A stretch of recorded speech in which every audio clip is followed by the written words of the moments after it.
أما بعد فأعوذ بالله من الشيطان الرجيم. بسم الله الرحمن الرحيم. وما أبرئ نفسي إن النفس لأمارة بالسوء إلا ما رحم ربي إن ربي غفور رحيم.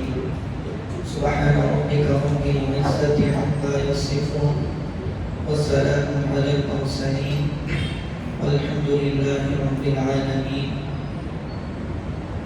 اللهم صل على سيدنا محمد وعلى آل سيدنا محمد وبارك وسلم. معزز حاضرین کرام، آج کی تراویح کے اندر سورہ یوسف، سورہ رعد اور سورہ ابراہیم کا کچھ حصہ پڑھا گیا. میں نے آپ کے سامنے جو آیت کریمہ پڑھی ہے وہ سورہ یوسف کی چھوٹی سی آیت ہے. سورہ یوسف ایک ایسی سورت ہے جس کے اندر اللہ تبارک و تعالیٰ نے سیدنا یوسف علیہ السلام کے قصے کو ایک ہی جگہ پر بڑی تفصیل کے ساتھ، بڑے اہم نکات کے ساتھ، بڑے اچھے اسباب کے ساتھ اللہ نے بیان فرمایا. ان کے علاوہ پورے قرآن مجید میں کسی اور نبی کا واقعہ اتنی زیادہ تفصیل سے ایک ہی جگہ پر آپ کو کہیں بھی نہیں ملے گا. اللہ تعالیٰ نے بڑے خوبصورت انداز سے بیان فرمایا. تبھی تو اللہ نے کہا نحن نقص علیک احسن القصص. اے نبی، میں آپ کو احسن القصص یعنی قصوں میں سے بڑا اچھا خوبصورت قصہ سنانے لگا. اللہ نے یہ کہہ کر سورہ یوسف کی شروعات فرمائی اور پورا تفصیل کے ساتھ حضرت یوسف علیہ السلام کا واقعہ اللہ نے اس سورت میں بیان فرمایا.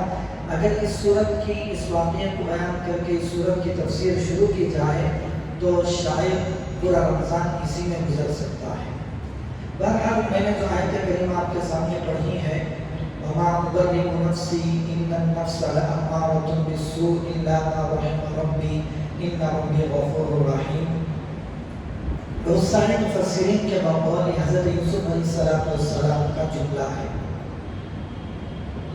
جب حضرت یوسف علیہ السلام پر تہمت لگی اور آپ علیہ السلام کو قید خانے میں جیل میں ڈال دیا گیا، کئی سال تک جیل میں رہے، اور جب جیل سے نکلنے کا وقت آیا بادشاہ نے ایک خواب دیکھا. خواب کی تعبیر پوچھا ہے جی کسی آدمی سے، اور اس آدمی نے حضرت یوسف علیہ السلام سے آ کر کہا کہ بادشاہ نے فلاں خواب دیکھا ہے، اور وہ خواب کی تعبیر بادشاہ مانتے ہیں. تو حضرت یوسف علیہ السلام جیل خانے سے نکلنے سے پہلے آپ نے ایک شرط رکھی.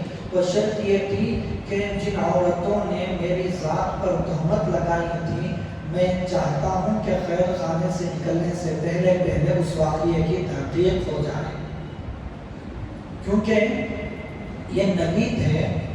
نبی کی ذات پر اگر تہمت لگے، باہر جا کر پھر نبی دین خدا کی تبلیغ کرنے لگے، تو جس آدمی پر غلطی کی، کسی زنا کی یا غلط کام کی تہمت لگی ہوئی ہو، اس کی دعوت کو کون قبول کر سکتا ہے؟ تو حضرت یوسف علیہ السلام نے جیل سے اس وقت تک نہ نکلنے کا وعدہ کیا، نہ نکلنے کی بات کہی، جب تک کہ اس بات کی تحقیق نہ ہو جائے کہ اصل میں بہکانے والے کون تھے، واقعہ کیا ہوا تھا. بعد میں بادشاہ نے تحقیق فرمائی تو جن عورتوں نے، زلیخا نے جو حضرت یوسف علیہ السلام کو برخلایا تھا، گناہ میں مبتلا کرنے کی کوشش کی تھی، اور دوسری عورتوں نے حضرت یوسف علیہ السلام کو دیکھ کر اپنی انگلیاں کاٹ لی تھی، ان سب نے اختیار مان لیا اس بات کو کہ ہماری غلطی تھی. یوسف علیہ السلام بالکل پاک دامن ہے. جب لوگوں کے سامنے، بادشاہ کے سامنے اس بات کی وضاحت ہو گئی کہ یوسف بالکل پاک دامن ہے، تو حضرت یوسف علیہ السلام کی زبان سے فوراً یہ جملہ نکلا، وما أبرئ نفسی. دیکھیے اللہ تعالیٰ نے قرآن پاک میں کئی جگہ، تقریباً 2 جگہ ارشاد فرمایا